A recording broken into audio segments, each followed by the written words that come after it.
En Sotopalacios, según muchos investigadores, se levantó el antiguo solar de Diego Laínez, padre del campeador.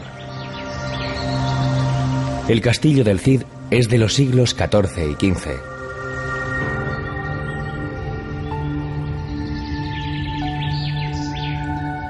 De familia de infanzones y huérfano a corta edad, don Rodrigo alternaría su infancia entre Vivar y la corte de Fernando I, compartiendo juegos con quien luego sería Sancho II de Castilla, su rey.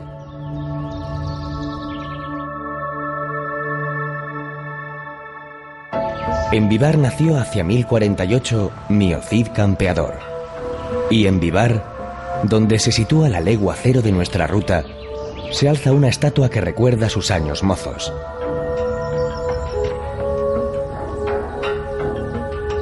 Muy pronto, a los 17, Rodrigo se convierte en el hombre fuerte del ejército de Sancho II, quien moriría en 1072, asesinado en el cerco de Zamora por Bellido Dolfos. Con ser importante su vida, lo que la encumbró a la categoría de mito es el Cantar del Mío Cid, el primer gran libro de la literatura española, hallado en el siglo XVI en el ayuntamiento de Vivar.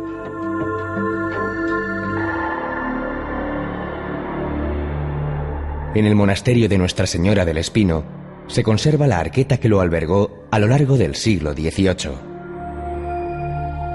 Las monjas clarisas habitan el monasterio desde su creación en el siglo XV.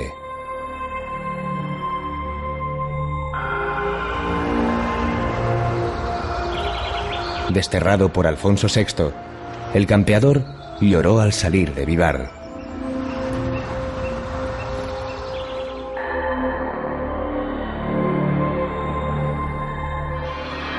El cantar pone en boca de los burgaleses, respetuosos al paso de la comitiva de desterrados, una frase inolvidable: Dios, qué buen vasallo, si hubiese buen señor. Los escudos de Burgos y San Pedro de Cardeña y el blasón del guerrero recuerdan la ubicación del que se supone fuera solar del Cid en la ciudad.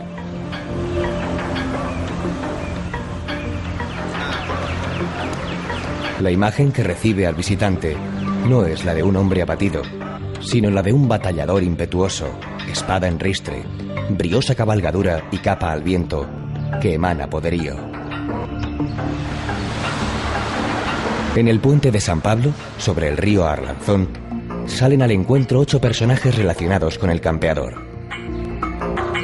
Entre ellos su esposa, doña Jimena, Martín Antolínez, leal burgalés de pro, don Jerónimo, el obispo soldado, y el fiel Álvar Fáñez, primero en decidir que le seguiría en el duro camino recién iniciado.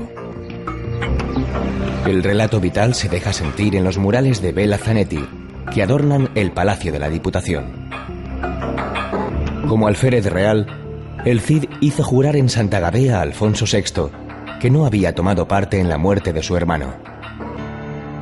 Esto habría motivado la indignación del rey y el destierro.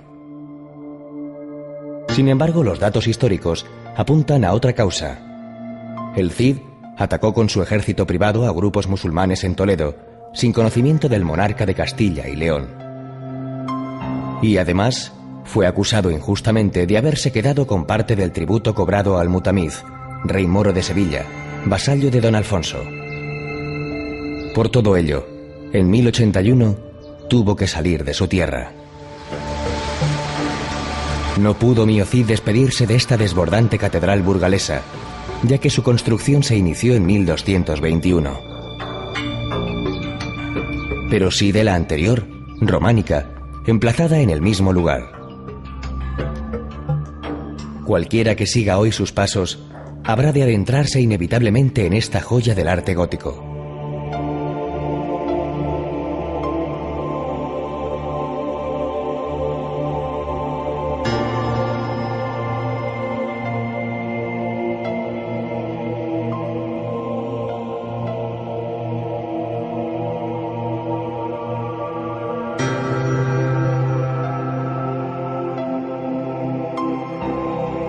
En 1921, hallaron aquí definitivo acomodo los restos del campeador y su esposa.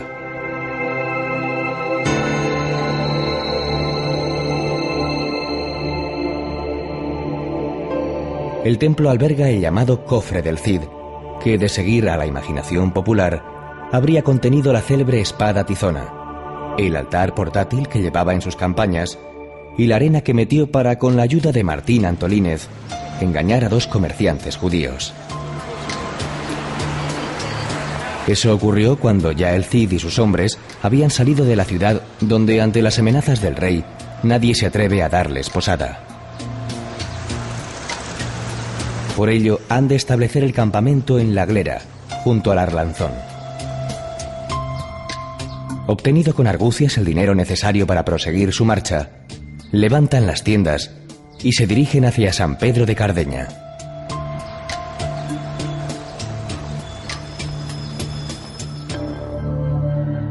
Los burgaleses actuales van a otro monasterio, el de las Huelgas, a celebrar el Curpillos. El viernes siguiente al Corpus se recuerda el definitivo triunfo cristiano en la batalla de las Navas de Tolosa. El pendón arrebatado por Alfonso VIII a los moros se custodia en las Huelgas. La concentración de las peñas en el vecino Parque del Parral se desarrolla entre suculentas meriendas. Seguro que no falta queso fresco, morcilla e incluso unas reconfortantes sopas de ajo, acompañadas de un buen tinto. Se come y se bebe muy bien en Burgos. Gigantes y gigantillos están presentes en esta celebración, lo mismo que en las fiestas patronales de San Pedro y San Pablo, en junio, en las que se lleva a cabo una ofrenda de flores a Santa María la Mayor.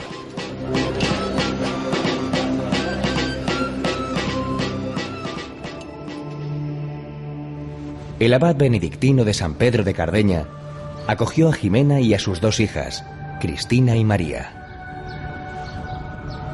El templo actual es cisterciense, como la comunidad que vive en el monasterio.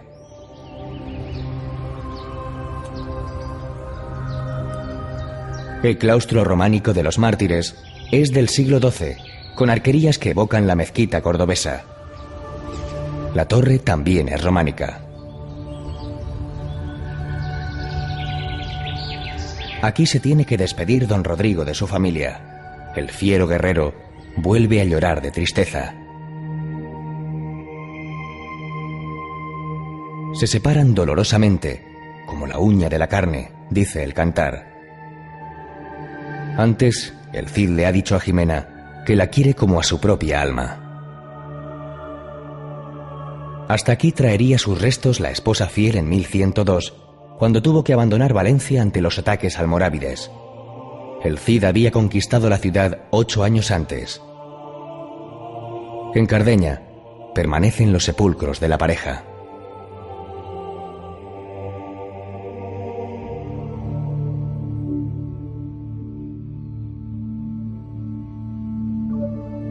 Sorianos son los 3 posibles autores del cantar del mío Cid.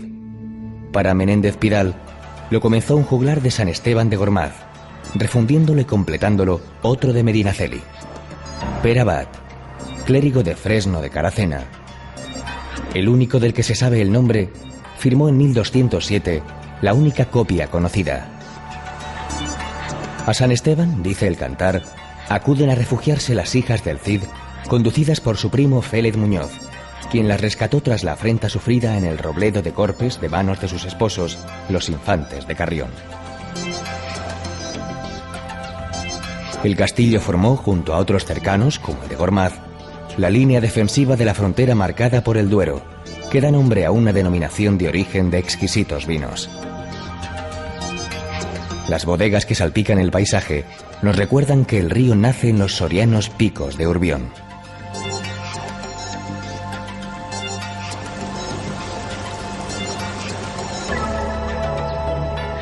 La iglesia de San Miguel, coetánea del destierro del campeador, es la primera porticada de Castilla y combina en su delicada ornamentación el románico con el mudéjar.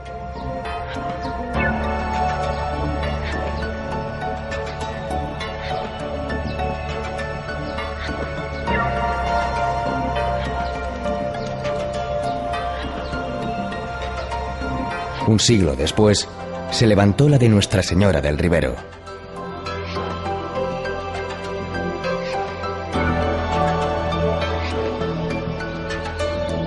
Advertido el campeador del drama vivido por sus hijas, envía a sus más fieles caballeros a buscarlas para traerlas de nuevo a Valencia. Estos pasan la noche en el castillo de Gormaz, considerada la fortaleza musulmana más extensa de Europa. 370 metros de longitud y un perímetro de 1 kilómetro sobre el que se alzan 28 torres. Impresiona esta horizontal mole califal varada en la inmensidad castellana. Construida en el año 965, fue conquistada por Fernando I a mediados del siglo XI. Se reforzaba así la frontera natural del Duero, flanqueado de álamos, cuyas aguas vivifican una fértil vega.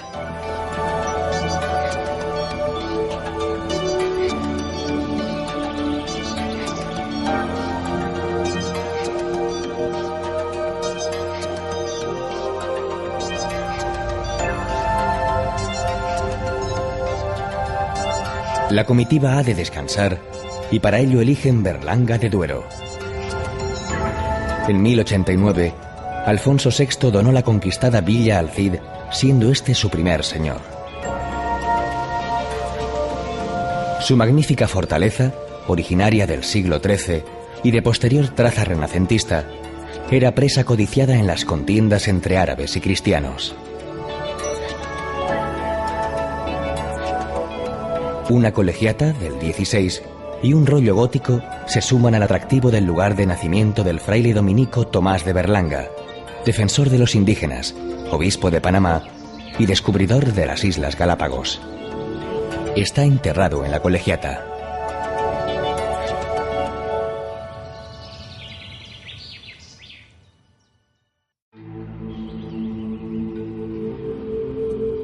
Nuestra ruta nos depara fascinantes sorpresas, como esta ermita mozárabe de San Baudelio de Berlanga. Pasa el tiempo y su atractivo es cada vez mayor. Félix Ransanz, el viejo guarda que las mostraba en los años 70, empezaba diciendo: les voy a explicar un poquito el misterio de la ermita de San Baudelio, lo más original del mundo y lo más bonito. Y no andaba desencaminado. Sigamos sus palabras. Tiene una construcción mozárabe del siglo XI y una columna central que se desprende en 8 nervios para la sujeción de todo el edificio.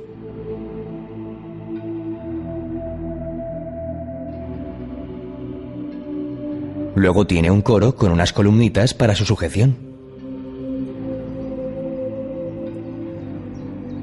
Bernard Bevan, historiador de la arquitectura española, la califica de curiosa obra maestra y proporciona datos muy concretos. Consiste en una cámara de 8 metros de longitud por 7 metros de anchura, con un túnel que conduce a la cueva de una anacoreta. A todo ello se añaden los restos de los frescos que permanecen en sus paredes y que dan idea de lo que pudo ser antes de que en 1922 un anticuario se los comprara al pueblo de Casillas, propietario de la ermita.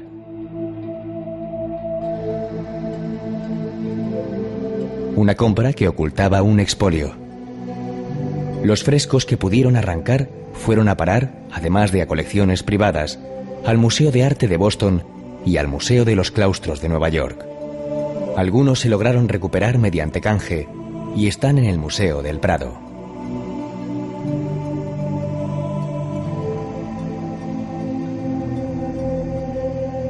Parte de los que no se pudieron llevar fueron restaurados y son los que disfruta el viajero en el lugar en el que nacieron.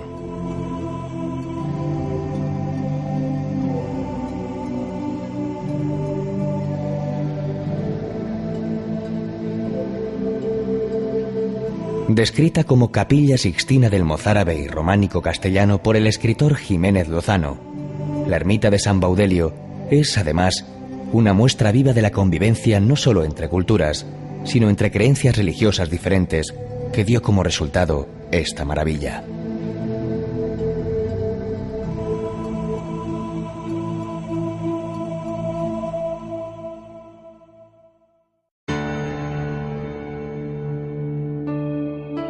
Atienza era, para el autor del Cantar, una peña muy fuerte, y lo sigue siendo. Cuando el Cid iba camino del destierro, el último de los 9 días que Alfonso VI le había dado de plazo para salir de sus dominios, descansó en la cercana Sierra de Miedes, hoy llamada de Pela.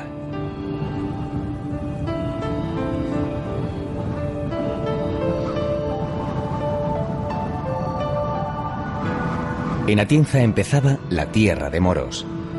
Ahora marca el límite entre la provincia de Soria, que abandonamos momentáneamente, y la de Guadalajara, en la que nos adentramos.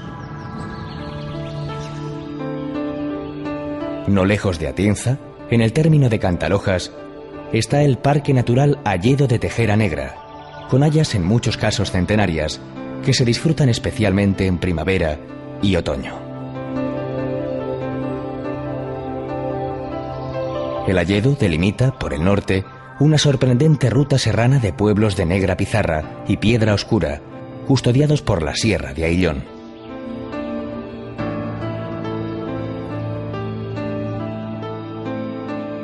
Estas tierras abiertas de Guadalajara fueron escenario de la primera conquista del campeador, Castejón.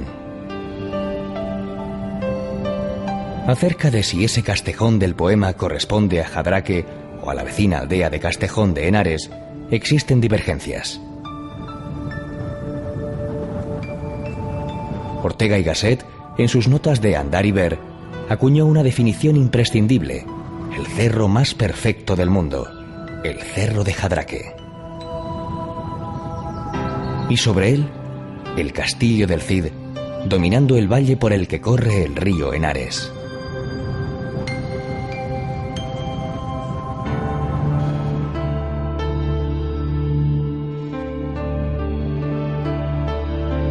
Sigüenza es para pasearla, para recorrer tranquilamente sus calles y descubrir sus preciosos rincones. Las torres de la catedral y del castillo recuerdan que aquí altar y espada han ido secularmente de la mano. La fortaleza, de origen árabe, está convertida en parador de turismo.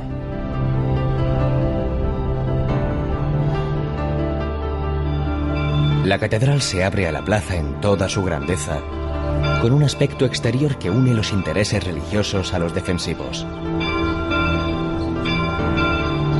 Iniciada en el siglo XII, se acabaría de construir en su parte principal 200 años después.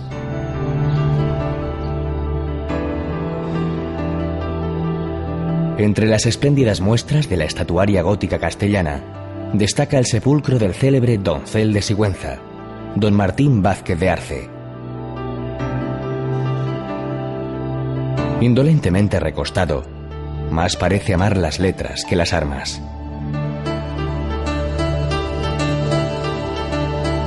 Caballero de la Orden de Santiago, una inscripción recuerda que le mataron los moros socorriendo al muy ilustre señor duque del Infantado, su señor. Tenía 25 años y sucedió en 1486 en la Vega de Granada. Por aquí remontaron el Cid y sus hombres tras saquear diversas aldeas de la cuenca del río Henares, camino de Aragón. En Anguita, por donde pasaron los soldados, dejamos Guadalajara para volver a adentrarnos en Soria.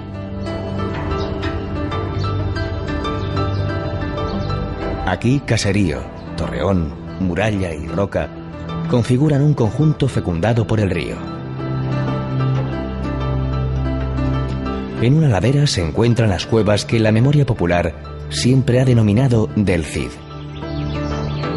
Por delante tenían, y tenemos, el soriano Valle de Arbujuelo, y muchas más historias que vivir y que narrar.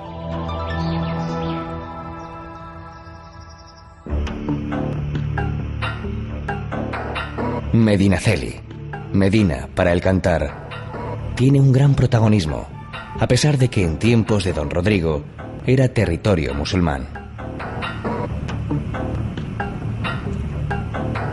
A los pies de Medinaceli, tierra de frontera y encrucijada de caminos, se extiende el valle de Arbujuelo.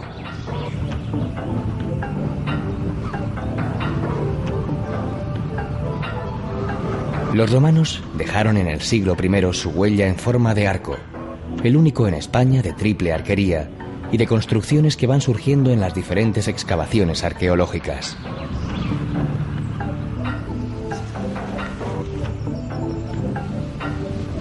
Era tal la importancia de la villa y el peso de la nobleza que tenía 11 iglesias.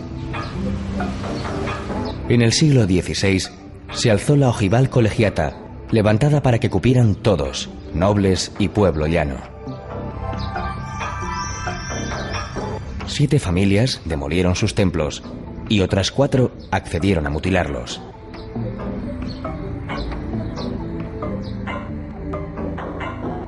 Antes de adentrarse en tierras aragonesas, el camino que en su día siguiera el Cid atraviesa por el monasterio cisterciense de Santa María de Huerta, fundado por Alfonso VIII.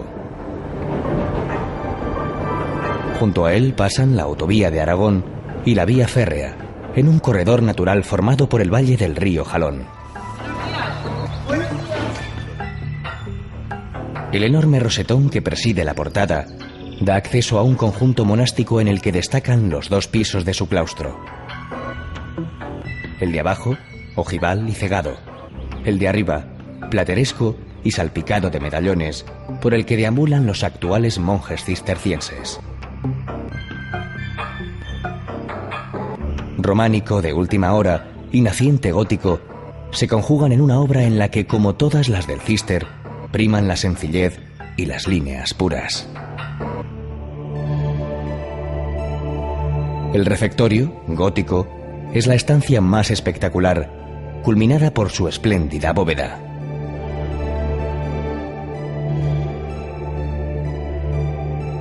Desde el púlpito, labrado en piedra, desgranaba pasajes piadosos el lector, mientras los monjes, envueltos por la luz que penetraba por sus vidrieras, compartían la frugal comida. Entre Ariza y Cetina establece su campamento el numeroso grupo de desterrados, convertido ya en ejército victorioso, cuya fama empieza a extenderse. Se adentraban en la taifa de Zaragoza, importantísimo núcleo de poder musulmán en los siglos XI y XII.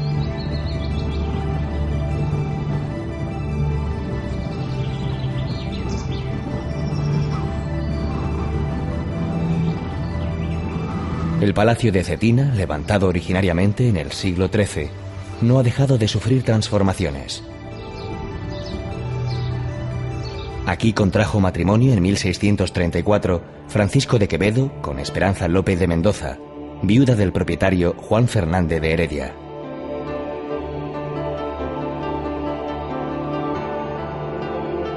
Para acceder a la capilla hay que agachar inevitablemente la cabeza.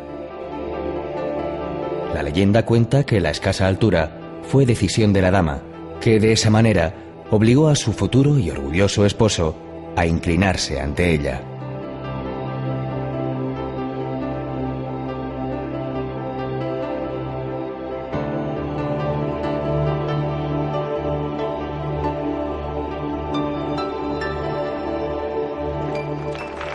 El palacio contempla desde su altura, en la noche del 19 de mayo, el desarrollo de la contradanza, interpretada por 8 contradanceros y un diablo a la luz de las antorchas, en honor del cetinero San Juan Lorenzo.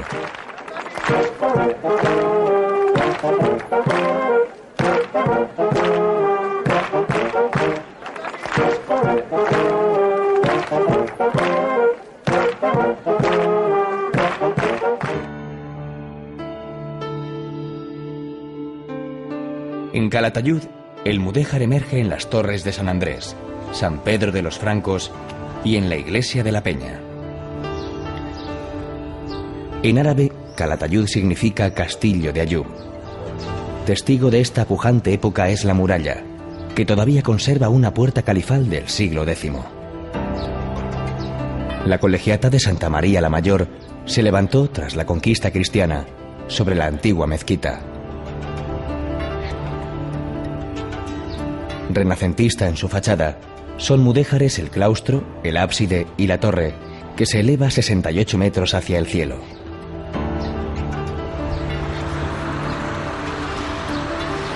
La puerta de Terrer trae de nuevo la memoria del cantar. En Terrer se refugió el emir Ariz huyendo de las huestes cristianas. Lo mismo intentó sin éxito Galib. El Cid le persiguió hasta Calatayud.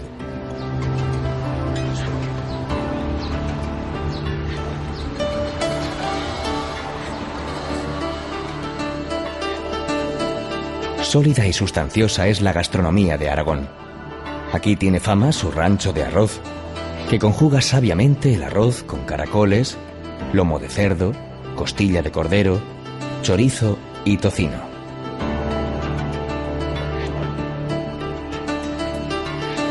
Para postre, las célebres frutas de Aragón, suculenta combinación de frutas escarchadas, mantequilla y chocolate negro fundido.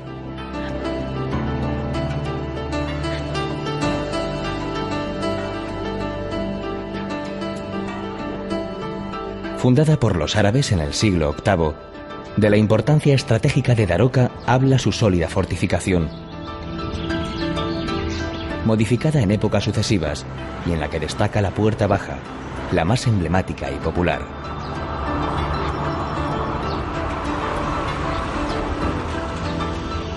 Al amparo de su pétrea protección, de más de 3,5 kilómetros, se desarrolló un caserío que aún hoy ofrece una perspectiva armónica y reposada.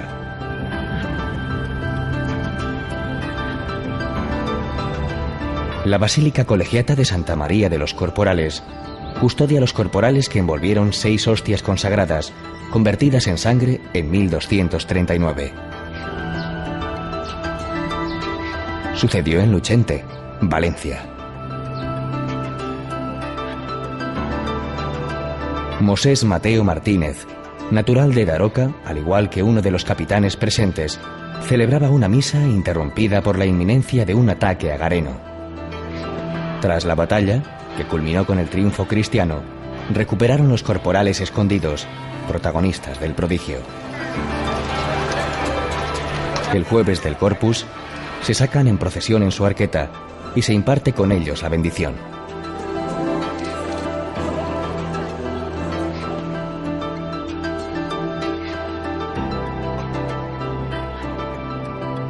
Las tradicionales matanzas proveen de materia prima un plato sencillo y nutritivo: los huevos al salmorejo, acompañados por lomo, longaniza y espárragos. En las proximidades de Daroca está Gallo Canta, cuya famosa laguna, el mayor humedal de España, ofrece refugio, cobijo y alimento a unas 40.000 grullas. Su contemplación, en los amaneceres y atardeceres de otoño e invierno, es uno de los hermosos espectáculos que aún depara la naturaleza.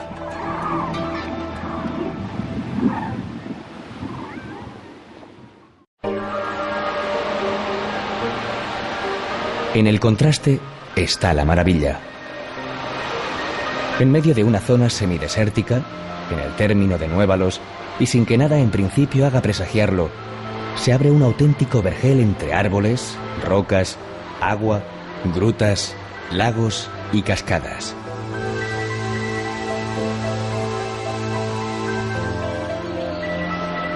En 1218 se concluyó la construcción del monasterio y sus dependencias, reinando Jaime I el Conquistador. Hoy es un alojamiento hotelero.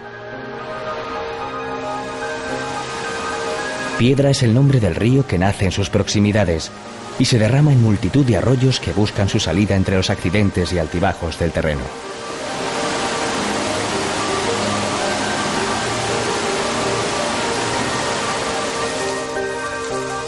Las grutas, originadas por la erosión, anejas a las cascadas, fueron descubiertas a mediados del siglo XIX.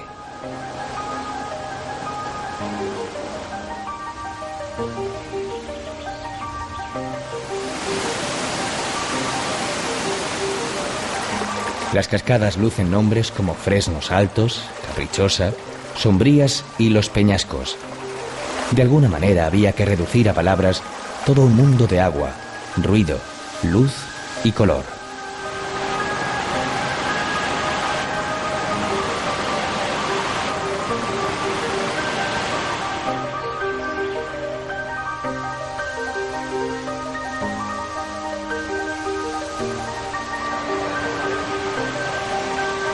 La reina del monasterio de piedra es, sin duda, la cola de caballo. Encajada entre rocas, el agua cae allí en masa formando una cortina que cierra la mayor de las grutas, de nombre Iris.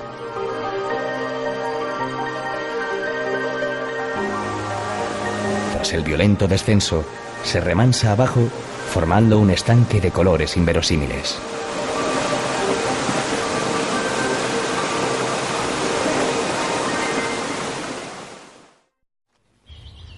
Cada domingo de Pentecostés se celebra en Atienza la caballada. La historia y la leyenda están en el fondo de esta tradición. En 1162, un niño que después llegaría a ser rey con el nombre de Alfonso VIII se encontraba en la villa sitiada por su tío, Fernando II de León, que quería usurparle el trono. Los arrieros atencinos, muy afamados en la época, trazaron una estratagema: romper el cerco llevando al pequeño envuelto en una capa arriera y cabalgar velozmente hasta alejarse del peligro. Para distraer al enemigo, simularon un torneo y bailaron delante de la Virgen de la Estrella. Las veloces galopadas actuales, los bailes y las subastas siguen en manos de la cofradía, heredera de aquella vieja hermandad de arrieros.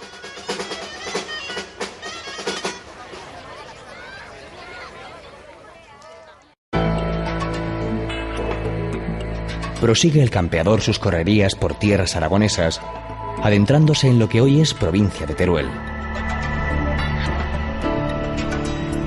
En Montalbán, la Peña del Cid mantiene viva su huella. Lo mismo que la iglesia gótico-mudéjar de Santiago el Mayor lo hace con la orden militar de su nombre, una de las más importantes de España.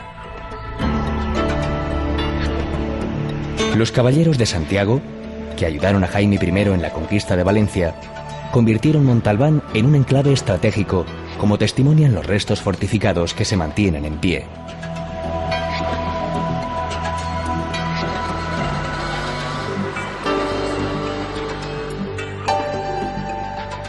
Lo lleva en el nombre: el Pollo del Cid. El apellido se le añadió a mediados del siglo XX. La estancia del ejército del campeador por estas tierras es un frenético ir y venir de batallas, conquistas, pactos, botines y avances. Anduvieron más de 3 meses de 1089 y alcanzaban ya los 7000 soldados, a quienes su adalid recordaba que quien permanece en un lugar puede ver menguar sus bienes. Su emblema era: iremos adelante. Tiempo habría de descansar.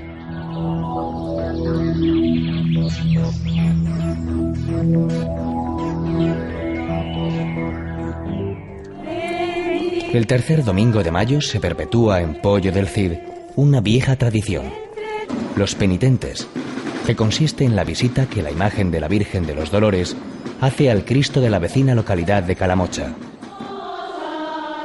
Son protagonistas los hermanos de la Cofradía de la Sangre de Cristo, con túnicas negras, que se retiran del templo sin dar nunca la espalda al crucificado. El primer dato escrito de esta cofradía es de 1871.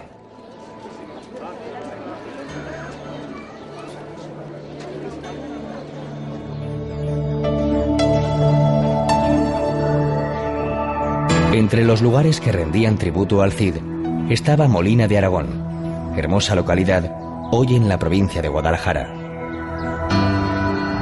Mucha e intensa es su historia. El señor musulmán de Molina, Aben Galbón, es en el cantar modelo de amistad y lealtad hacia don Rodrigo, quien le define como hombre de paz.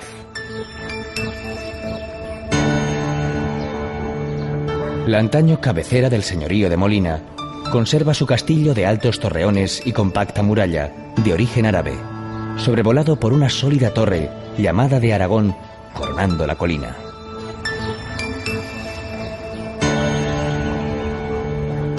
En su casco antiguo, evocador y bien conservado, se alzan conventos, iglesias, palacios y caserones nobiliarios, muchos de ellos de traza renacentista.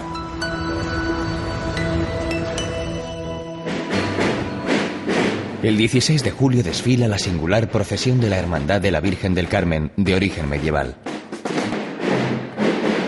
Los cofrades visten una especie de frac bicolor y se cubren con un morrión alto de piel negra.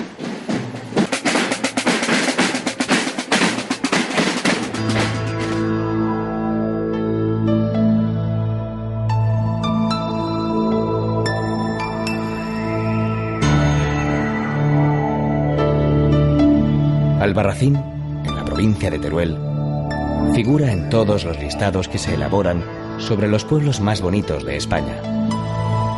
Y razones no le faltan para ello. Enclavado en la sierra de su nombre, el conjunto de calles empinadas y umbrías, de tejados de teja árabe y saledizos de madera, invita a caminar despacio y a no elevar la voz.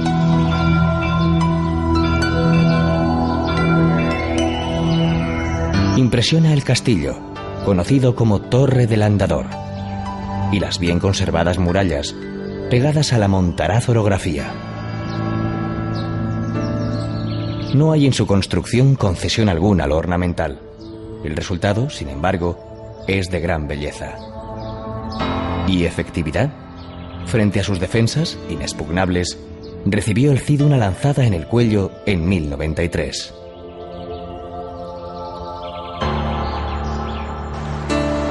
En la Plaza Mayor confluyen las calles principales.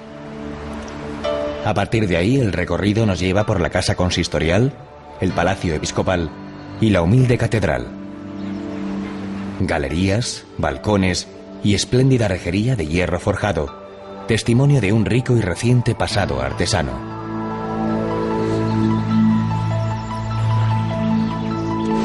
Abajo, la ribera del río Guadalaviar, que abraza la villa, permite un grato paseo fluvial.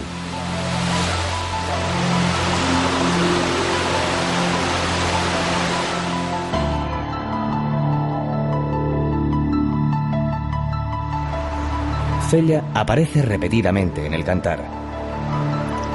Aquí, ya conquistada, cita el campeador, en un pregón lanzado a los cuatro vientos, a cuantos quieran unirse a su ejército antes de iniciar el ataque a Valencia. Su fuente es el pozo artesiano más grande de Europa. A través de esta obra, las aguas de las capas subterráneas salen a la superficie. En ella se mira un apacible entorno urbano.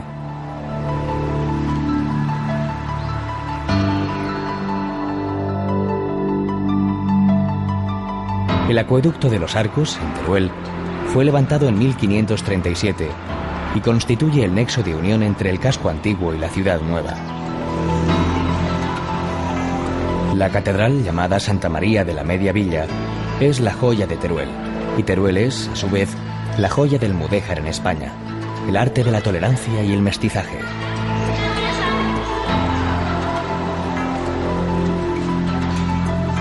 Su torre campanario data de 1257. Es la más antigua de la ciudad y una de las primeras obras mudéjares realizadas por alarifes musulmanes en territorio cristiano.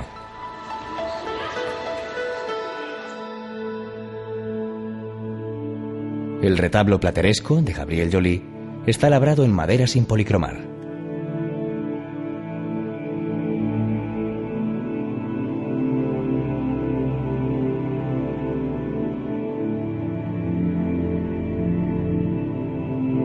El artesonado gótico mudéjar de la nave central del siglo XIII asemeja a una barca. Mide 32 metros de largo por 7,5 de ancho.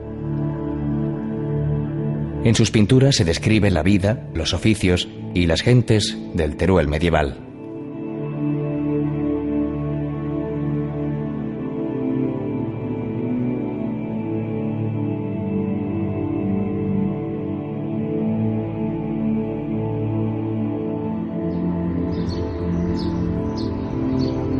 Gótico mudéjar es también la iglesia de San Pedro, del 16, con una magnífica torre de ladrillo y un interior increíblemente decorado.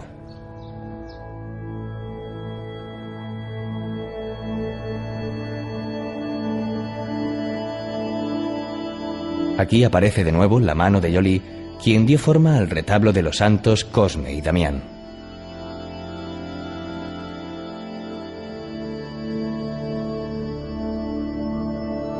En una capilla adosada al templo está el mausoleo de los célebres amantes de Teruel, obra del escultor Juan de Ábalos. Juntos, más allá de la muerte, como enmendando un destino que impidió en vida la materialización de su amor, las manos blancas de Diego e Isabel parecen simbolizar el eterno deseo de unirse por encima de la historia y de los siglos. El torico es el otro icono de Teruel. Aupado en un pedestal, preside la plaza de su nombre. Desde 1858 se alza en ella una fuente central. El toro es también el eje de las fiestas de la Vaquilla del Ángel, en julio. Hay toros ensogados, de fuego, y vaquillas en la plaza, además de jotas, tracas, gigantes y cabezudos.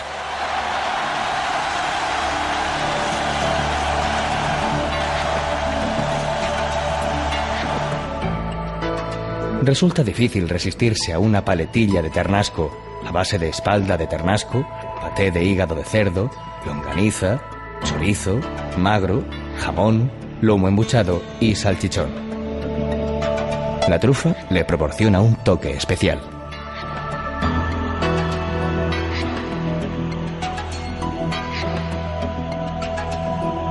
El medieval castillo de Mora de Rubielos es uno de los mejores de Aragón. El enorme poderío de los Fernández de Heredia, que mandaron en la villa durante siglos, queda reflejado en sus innumerables estancias, galerías y patios de elegante aire palaciego.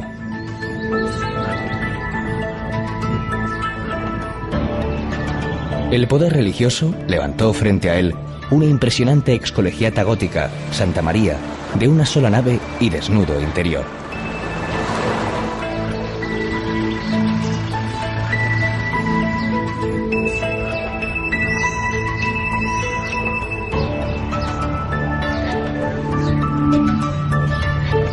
Mora de Rubielos y la vecina Rubielos de Mora parecen jugar al escondite en su nombre. Ambas comparten, al igual que otras muchas localidades de la Sierra de Gúdar en la que nos encontramos, su fascinación por los juegos de toros.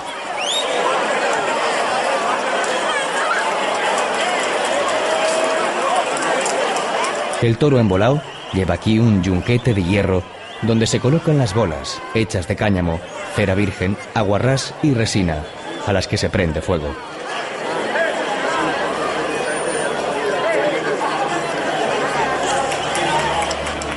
No falta en las mesas la ensalada aragonesa, tomate, lechuga, cebolla, pimiento verde y olivas negrales, enriquecidos con un buen aceite.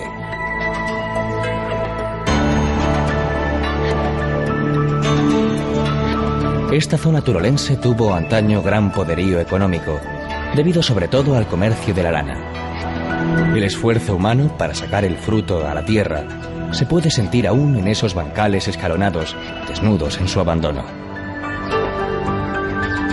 Los vecinos de Rubielos de Mora se han preocupado mucho por conservar su patrimonio, lo que les ha valido reconocimientos internacionales. Eso hace que el paseo por sus calles sea especialmente grato. Desde cualquier parte se puede ver la torre de la excolegiata barroca Santa María la Mayor.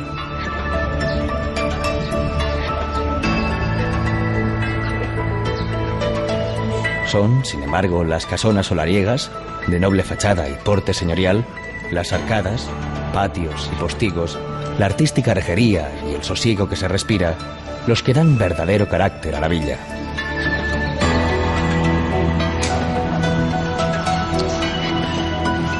Las comidas especiales se culminan a menudo con un brazo de gitano, cuyos solos ingredientes son una tentación para los golosos: chocolate de cobertura, mermelada de fresa, nata, brandy y mantequilla.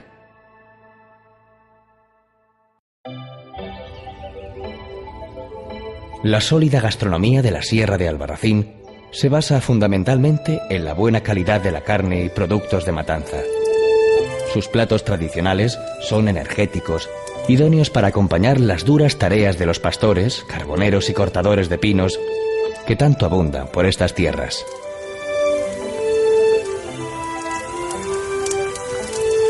Uno de esos apreciados platos son los gazpachos tostados, hechos con patata, pimiento, ajo y panceta. Los ingredientes, troceados, se sofríen al calor de la leña de pino, mientras el tomate triturado sirve para ligarlos.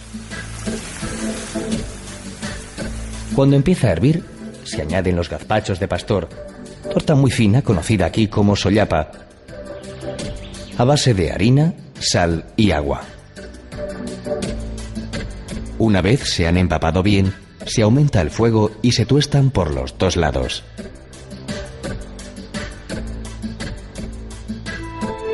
Ligados también a los pastores y a la matanza, los galianos tienen igualmente como base la sollapa, que se trocea y se pone a remojo durante toda una noche. Al día siguiente se echan en una sartén, se añade azafrán y se tuestan.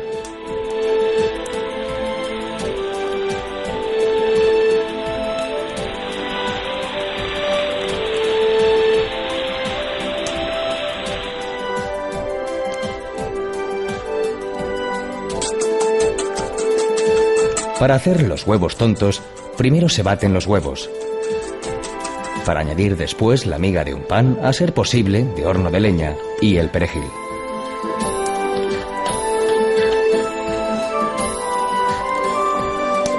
Se revuelve todo ello y se echa en la sartén para hacer una especie de tortilla que, debidamente troceada, se echa en una escudiña con lomo de cerdo en conserva, longaniza y costilla.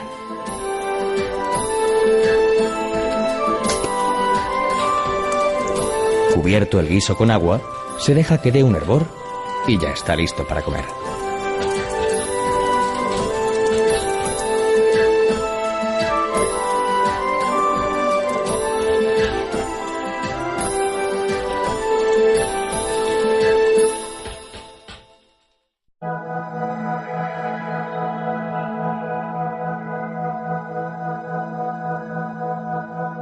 Está ceñida Morella por un cerco amurallado de casi 2,5 kilómetros, 2 metros de espesor y 10 de altura. Esa es la primera imagen que de la ciudad recibe el viajero. El pétreo abrazo está jalonado por 16 torres que se abren en 6 puertas, entre las que destacan las de San Mateo y San Miguel, ambas del siglo XIV.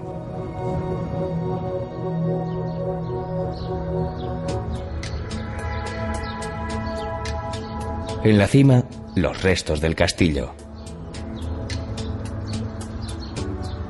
Viéndolo no es difícil evocar las bélicas hazañas de Ramón Cabrera, el tigre del Maestrazgo, sangriento defensor en el siglo XIX de sus ideales carlistas.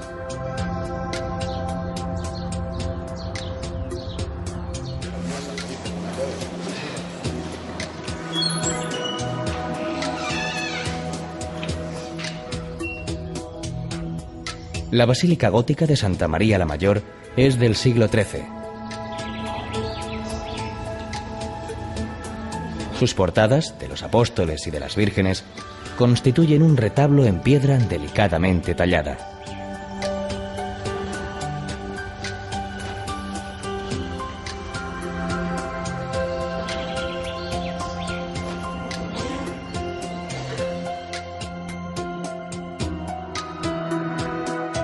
En el interior hay una escalera de caracol enroscada a una columna y un magnífico órgano en pleno funcionamiento.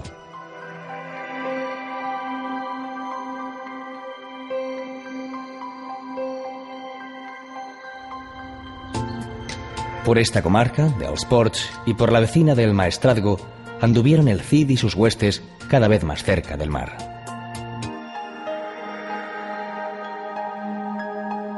El primitivo emplazamiento de Castellón se ubicaba en el Cerro de la Magdalena, ocupado por un castillo que Jaime I el Conquistador arrebató a los árabes. no eran las condiciones del terreno las idóneas para ser habitado, así que el propio monarca concedió permiso para trasladar la población al llano. Eso ocurrió el tercer domingo de Cuaresma de 1252. El traslado en masa se evoca en la actualidad en esas mismas fechas cuaresmales, con las fiestas de la Magdalena y la romería de los Cañes hasta la ermita de la Santa. En el desfile de las gayatas toman parte carrozas iluminadas y numerosos personajes históricos, mientras que la cabalgata del pregó cuenta además con carretas y grupos folclóricos. La concatedral de Santa María fue prácticamente destruida en la Guerra Civil y reconstruida en la posguerra. Su puerta principal y dos laterales son de origen gótico.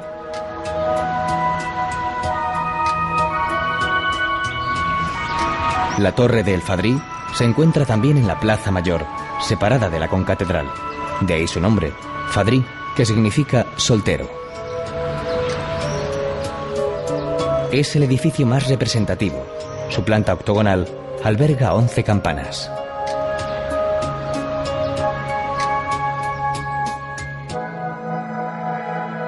Los naranjos y el campeador constituyen en esta parte del camino los más fieles guardianes de nuestra ruta. Todas estas tierras fueron conquistadas por el Cid.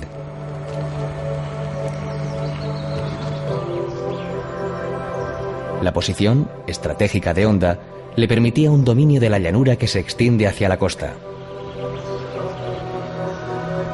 En lo alto de un pequeño montículo se levanta el castillo de las 300 torres, aunque nunca las tuvo. Desde su atalaya hay una magnífica vista de la activa población, capital de la cerámica. Su origen amurallado ha condicionado el desarrollo del caserío, en el que destacan las inequívocas cúpulas azules de la iglesia de la Asunción.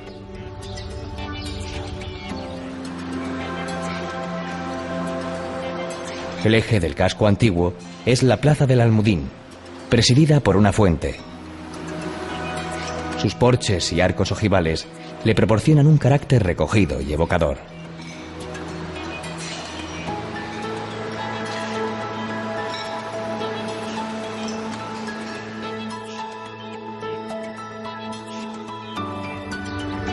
Naranjos, palmeras y un mar azul. Es fácil imaginar la fascinación de esos hombres castellanos, desterrados y guerreros, cuando en Burriana vieron el mar por primera vez. La iglesia de El Salvador se desarrolló en diversos estilos.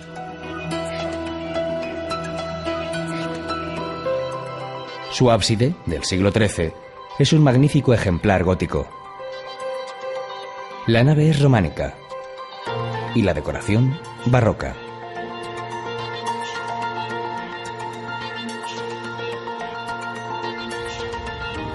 La Torre del Mar, en la desembocadura del río Anna, formaba parte de la serie de atalayas preparadas para prevenir las incursiones de los piratas berberiscos.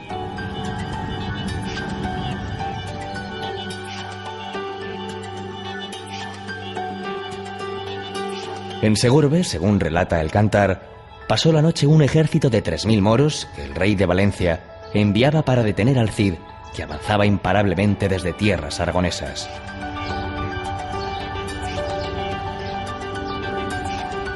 Sede episcopal, el hito religioso más importante en Segorbe es la catedral.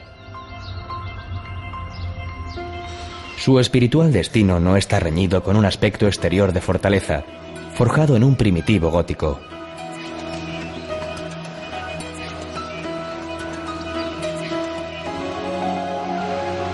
La muralla urbana, en forma de arcos apuntados y robustos cubos, se conserva parcialmente.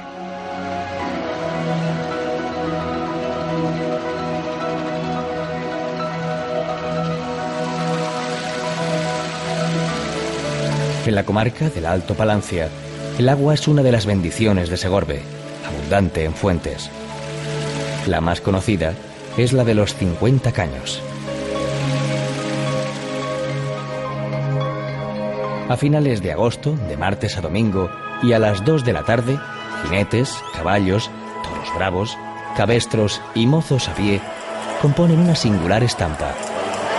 Son las entradas de los toros, cuyo origen se sitúa en el siglo XIV. Los toros no mueren en la plaza, donde los más atrevidos juegan con ellos, sino que son devueltos a los corrales junto al río.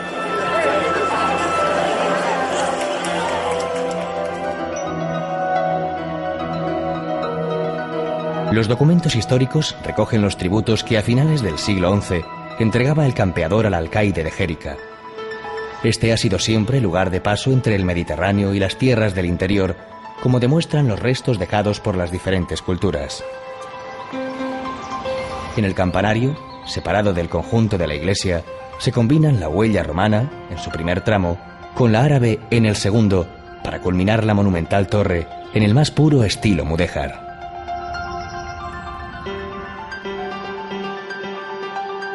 En tiempos de don Rodrigo y hasta 1869, Sagunto se llamaba Murviedro, y así lo refleja el cantar, que relata minuciosamente todas las idas y venidas que culminan con su conquista por el campeador.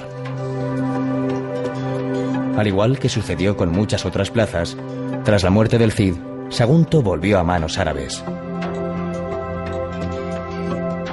Es excelente la panorámica desde la fortaleza levantada en un cerro, sobre el primitivo asentamiento ibérico. En su trazado intervinieron los romanos, los visigodos, los árabes y los cristianos, sufriendo profundas y continuas transformaciones.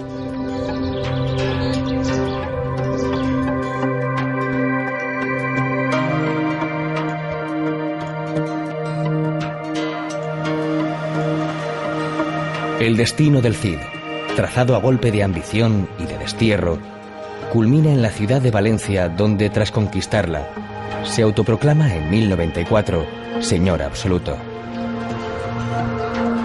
En Valencia se siente seguro, dichoso y expansivo, más aún cuando tras muchos años de separación se reúne allí con Jimena y sus hijas.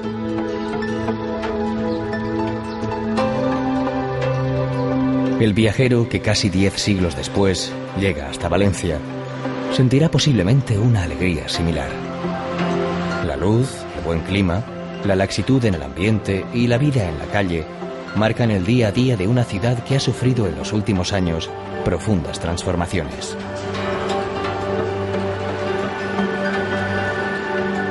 La catedral, levantada entre los siglos XIII y XVIII, refleja el paso del tiempo en sus tres portadas: románica, gótica y barroca.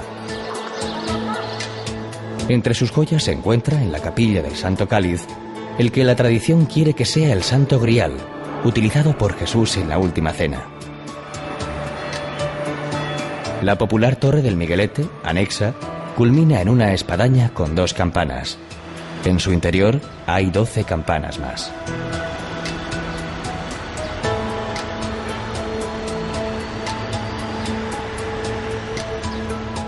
La lonja, gótica, del XV, fue escenario de las transacciones y el poderío económico de la ciudad, que alcanzó en esa época su mayor esplendor. También gótico, el Palau de la Generalitat es la sede del gobierno autonómico.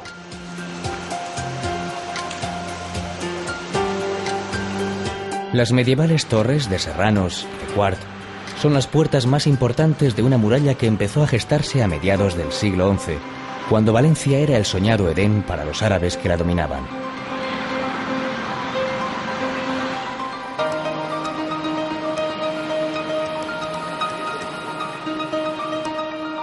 La alambicada fachada barroca del Palacio del Marqués de Dos Aguas es una de las imágenes urbanas más conocidas. Dentro está el Museo Nacional de Cerámica González Martí. Existen otros 2 magníficos museos: el de Bellas Artes, San Pío V, con lo mejor de la pintura valenciana de finales del siglo XIX y comienzos del XX, y el IVAM, Instituto Valenciano de Arte Moderno, que nació en 1989 a partir de la colección del escultor Julio González. El antiguo cauce del río Turia marca el desarrollo de la espectacular Nueva Valencia, la ciudad de las artes y las ciencias. Espacio de ocio, científico y cultural, es una de las apuestas urbanas más arriesgadas y más felizmente realizadas de toda Europa. Esta apasionante vieja y nueva ciudad, fiel al pasado y asomada con entusiasmo al futuro, protagoniza en la noche del 19 de marzo, día de San José, una de las más desbordantes fiestas del mundo, las fallas, donde al fuego se unen el arte, la crítica social, el calor, el estruendo, la música y la participación ciudadana. Otras citas festivas tienen también una gran importancia. La Semana Santa marinera, en los barrios pegados al mar, y el traslado de la imagen de la Virgen de los Desamparados desde su basílica a la catedral el segundo domingo de mayo.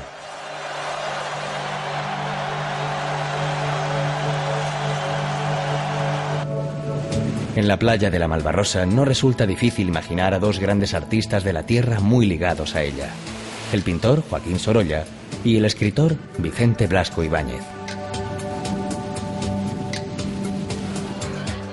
Junto al Mediterráneo están algunos de los más populares establecimientos para degustar el plato valenciano por excelencia, la paella. También, al amor de su brisa, tienen otro sabor inigualable: los fartons y la horchata.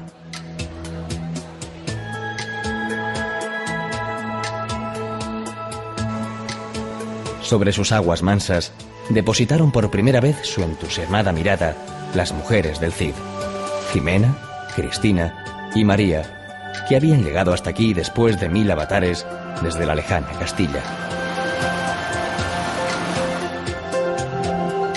Al viajero del siglo XXI no le resultará difícil remansarse a su arrullo mientras se pierden en el horizonte las suaves luces del atardecer.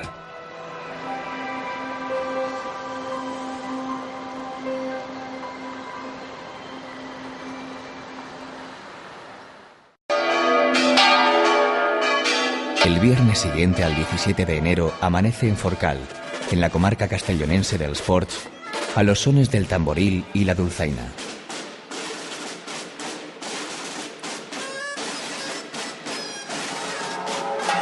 Con un enorme cencerro llamado Esquellot, se convoca la Santa Antona, cuyos protagonistas son San Antonio Abad y San Pablo. En la plaza se hace un agujero para plantar el mayo, enorme tronco pelado atravesado por 6 más pequeños, llamados costillas. Esa es la columna que sostiene la barraca, recubierta con troncos y ramajes de pino, enebro y carrasca.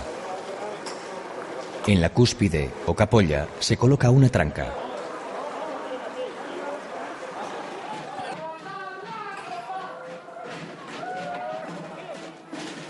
Los diablos, llamados también botargas, tratarán de empujar a los santos al fuego. San Antonio y San Pablo van vestidos de eremitas y enlazados por una soga.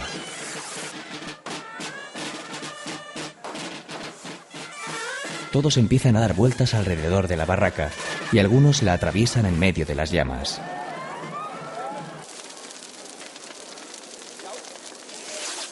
Cuando empieza a ser peligroso, las botargas cierran el paso al interior de la barraca.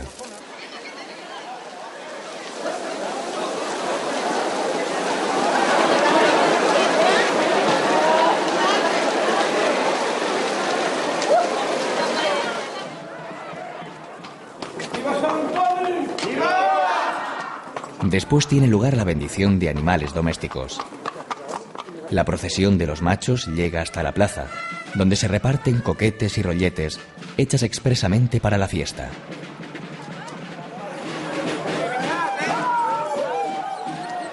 En Morella, capital dels Ports, la llegada de la Virgen de Vallivana reviste una gran emoción. Viene desde su santuario a 24 kilómetros y la ilumina la luz de las antorchas.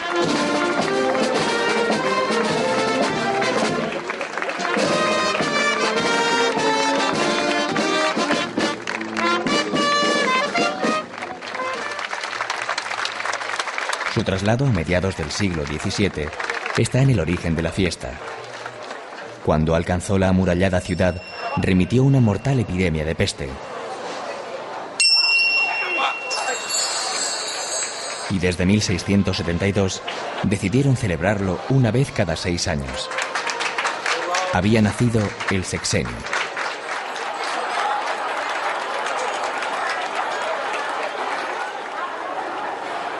En la procesión general del domingo y en la calle La Font, el arcángel San Miguel, desde el interior de una naranja, taronja en valenciano, recita unos versos de bienvenida. Por ella se ha engalanado con trabajo primordial, así vestida su reina en el desfile triunfal.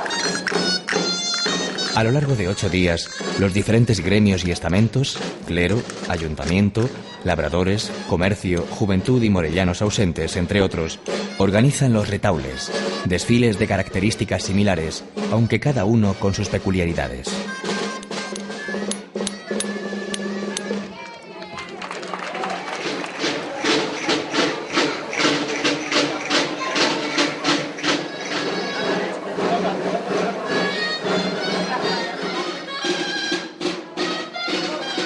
En ellos figuran els torners, los torneros, en cuya intervención destaca sobre todo su acrobático salto.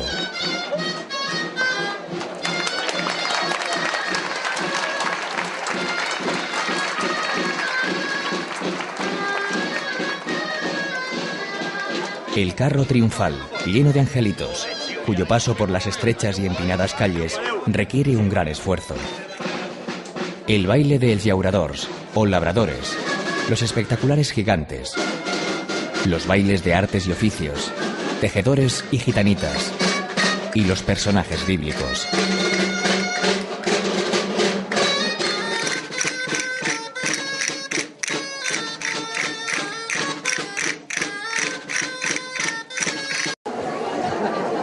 Los conventats o conventitos ponen inevitablemente la sonrisa en la boca. En uno hay un grupo de niñas vestidas de monjas, a las que acompaña un pequeño capellá. En el otro, niños con sotana. Y en ambos, una bandeja dispuesta a responder al dicho: si no hi ha perretes, no hi ha canzonetes. O lo que es lo mismo, si no hay perritas, no hay cancioncitas. Cae una moneda y los pequeños, indefectiblemente, se ponen a cantar.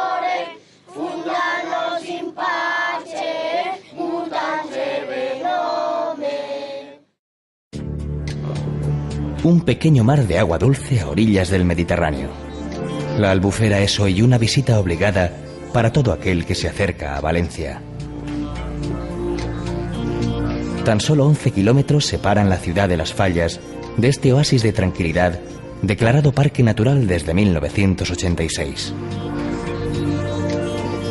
Uno de sus grandes atractivos son los paseos en barca por los canales que envuelven los diferentes islotes que la componen. Es la mejor forma de observar la vegetación que crece en sus orillas y que permite que nidifiquen aquí gran cantidad de aves. En el Palmar, pueblo emplazado en la Albufera, se pueden contemplar las barracas, las casas artesanales típicas de la zona y visitar algunos de sus excelentes restaurantes.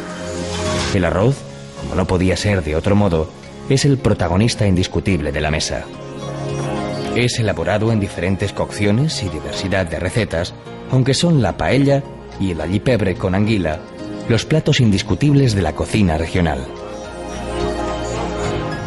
Para terminar la visita, no hay como contemplar un atardecer en la Albufera, con su inmensa quietud en la que convergen todos aquellos ingredientes que se suelen denominar de película. El sol ocultándose en el agua, las barcas surcando los canales y el vuelo de las aves a contraluz que con su aleteo no logran romper el hechizo.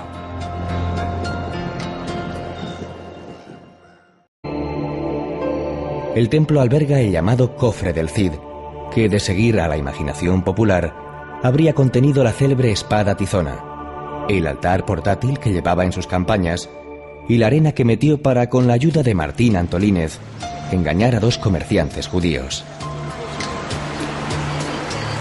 Eso ocurrió cuando ya el Cid y sus hombres habían salido de la ciudad, donde, ante las amenazas del rey, nadie se atreve a darles posada. Por ello, han de establecer el campamento en La Glera, junto al Arlanzón. Obtenido con argucias el dinero necesario para proseguir su marcha, levantan las tiendas y se dirigen hacia San Pedro de Cardeña.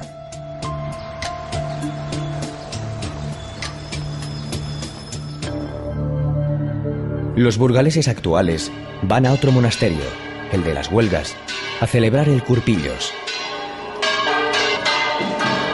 El viernes siguiente al Corpus se recuerda el definitivo triunfo cristiano en la batalla de las Navas de Tolosa. El pendón arrebatado por Alfonso VIII a los moros se custodia en las Huelgas. La concentración de las peñas en el vecino Parque del Parral se desarrolla entre suculentas meriendas. Seguro que no falta queso fresco, morcilla e incluso unas reconfortantes sopas de ajo, acompañadas de un buen tinto. Se come y se bebe muy bien en Burgos. Gigantes y gigantillos están presentes en esta celebración, lo mismo que en las fiestas patronales de San Pedro y San Pablo, en junio, en las que se lleva a cabo una ofrenda de flores a Santa María la Mayor.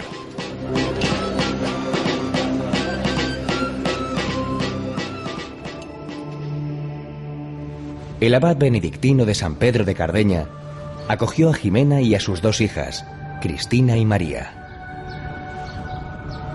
El templo actual es cisterciense, como la comunidad que vive en el monasterio.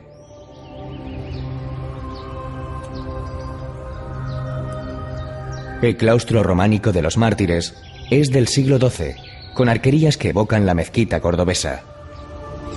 La torre también es románica. Aquí se tiene que despedir don Rodrigo de su familia. El fiero guerrero vuelve a llorar de tristeza. Se separan dolorosamente, como la uña de la carne, dice el cantar. Antes, el Cid le ha dicho a Jimena que la quiere como a su propia alma. Hasta aquí traería sus restos la esposa fiel en 1102, cuando tuvo que abandonar Valencia ante los ataques almorávides. El Cid había conquistado la ciudad 8 años antes. En Cardeña permanecen los sepulcros de la pareja.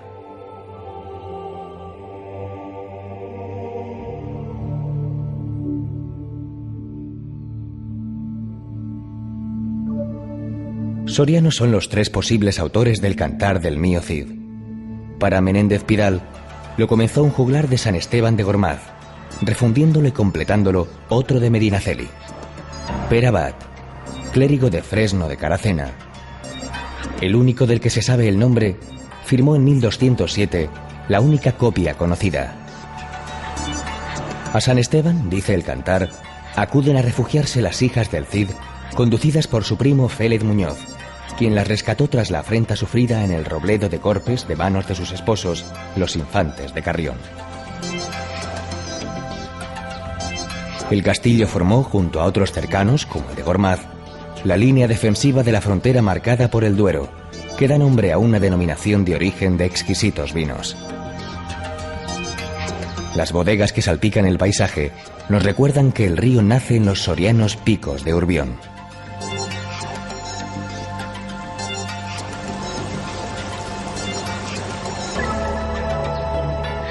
La iglesia de San Miguel, coetánea del destierro del Campeador, es la primera porticada de Castilla y combina en su delicada ornamentación el románico con el mudéjar.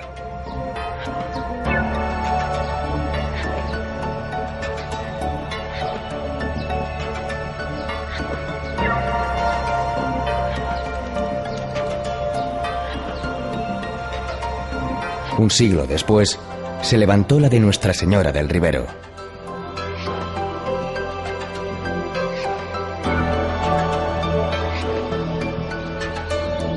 Advertido el Campeador del drama vivido por sus hijas, envía a sus más fieles caballeros a buscarlas para traerlas de nuevo a Valencia.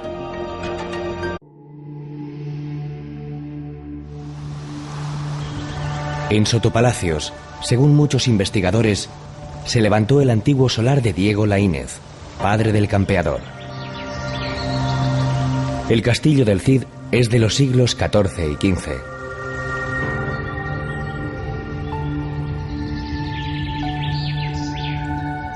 De familia de infanzones y huérfano a corta edad, don Rodrigo alternaría su infancia entre Vivar y la corte de Fernando I, compartiendo juegos con quien luego sería Sancho II de Castilla, su rey.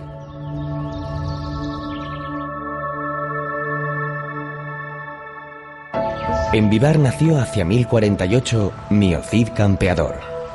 Y en Vivar, donde se sitúa la legua cero de nuestra ruta, se alza una estatua que recuerda sus años mozos.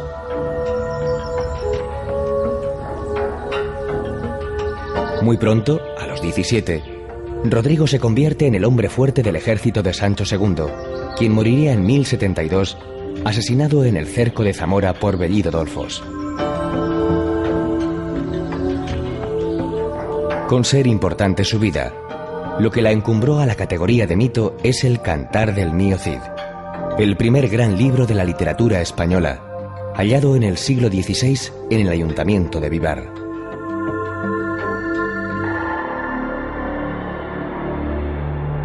En el monasterio de Nuestra Señora del Espino se conserva la arqueta que lo albergó a lo largo del siglo XVIII. Las monjas clarisas habitan el monasterio desde su creación en el siglo XV.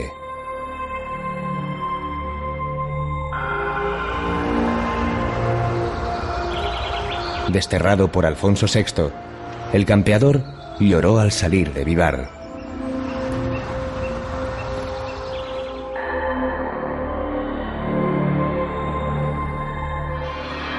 El cantar pone en boca de los burgaleses, respetuosos al paso de la comitiva de desterrados, una frase inolvidable: Dios, qué buen vasallo, si hubiese buen señor. Los escudos de Burgos y San Pedro de Cardeña y el blasón del guerrero recuerdan la ubicación del que se supone fuera solar del Cid en la ciudad. Estos pasan la noche en el castillo de Gormaz, considerada la fortaleza musulmana más extensa de Europa. 370 metros de longitud y un perímetro de 1 kilómetro sobre el que se alzan 28 torres. Impresiona esta horizontal mole califal varada en la inmensidad castellana.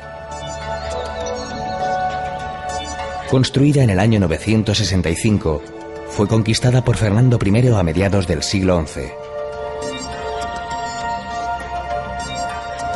Se reforzaba así la frontera natural del Duero, flanqueado de álamos, cuyas aguas vivifican una fértil vega.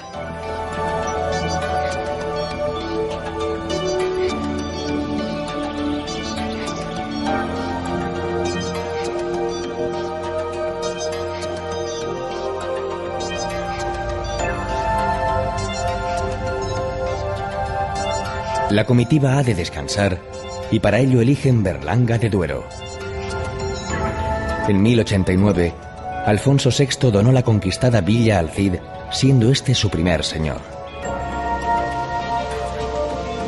Su magnífica fortaleza, originaria del siglo XIII y de posterior traza renacentista, era presa codiciada en las contiendas entre árabes y cristianos. Una colegiata del XVI y un rollo gótico se suman al atractivo del lugar de nacimiento del fraile dominico Tomás de Berlanga, defensor de los indígenas, obispo de Panamá y descubridor de las Islas Galápagos. Está enterrado en la colegiata.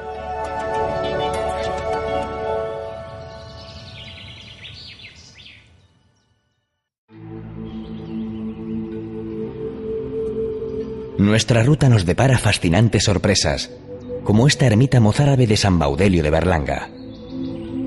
Pasa el tiempo y su atractivo es cada vez mayor. Félix Ransanz, el viejo guarda que las mostraba en los años 70, empezaba diciendo: les voy a explicar un poquito el misterio de la ermita de San Baudelio, lo más original del mundo y lo más bonito. Y no andaba desencaminado. Sigamos sus palabras. La imagen que recibe al visitante no es la de un hombre abatido, sino la de un batallador impetuoso, espada en ristre, briosa cabalgadura y capa al viento, que emana poderío. En el puente de San Pablo, sobre el río Arlanzón, salen al encuentro 8 personajes relacionados con el campeador. Entre ellos su esposa, doña Jimena, Martín Antolínez, leal burgalés de pro, don Jerónimo, el obispo soldado, y el fiel Álvar Fáñez, primero en decidir que le seguiría en el duro camino recién iniciado. El relato vital se deja sentir en los murales de Bela Zanetti, que adornan el Palacio de la Diputación. Como alférez real, el Cid hizo jurar en Santa Gadea a Alfonso VI que no había tomado parte en la muerte de su hermano. Esto habría motivado la indignación del rey y el destierro. Sin embargo, los datos históricos apuntan a otra causa. El Cid atacó con su ejército privado a grupos musulmanes en Toledo, sin conocimiento del monarca de Castilla y León. Y además, fue acusado injustamente de haberse quedado con parte del tributo cobrado al Mutamiz, rey moro de Sevilla, vasallo de don Alfonso. Por todo ello, en 1081 tuvo que salir de su tierra. No pudo Mío Cid despedirse de esta desbordante catedral burgalesa, ya que su construcción se inició en 1221. Pero sí de la anterior, románica, emplazada en el mismo lugar. Cualquiera que siga hoy sus pasos habrá de adentrarse inevitablemente en esta joya del arte gótico.